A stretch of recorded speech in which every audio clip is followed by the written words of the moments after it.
ప్రవీణ్ పగడాల మీద జరుగుతున్న కుట్ర అందరూ పసిగట్టకపోతే రాబోయే రోజుల్లో ఇంతకన్నా ఇంకెక్కువ కుట్రలు వేస్తారు, ఇంకా భయంకర కుట్రలు వేస్తారు, ఇంకా భయంకరమైన అబద్ధాలు, ఇంకా భయంకరమైన నిందలు వేయడానికి ఏమాత్రం వెనకెక్కిపోరు అని చెప్పడానికి ఇవన్నీ ఒక సాక్ష్యాలు.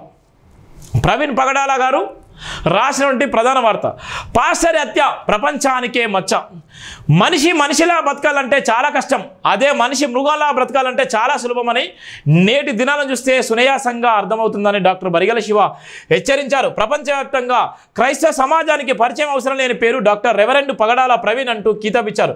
కడప జిల్లాలోని పొద్దుటూరు గ్రామంలో జన్మించిన ప్రవీణ్ పగడాల చిన్ననాటి నుండి చురుకైన వ్యక్తిగా మేధాశక్తి కలిగిన పరిజ్ఞానంతో ఎదిగాడన్నారు. తండ్రి ముస్లిం, తల్లి క్రైస్తవులైనప్పటికీ తన తల్లి అడుగుజాడలో క్రైస్తవులు పెరిగి జీవించారన్నారు. అకస్మాత్తుగా తన అన్నపై దాడి జరగగా దాడి చేసిన వాళ్ళని తిరిగి దాడి చేయడంతో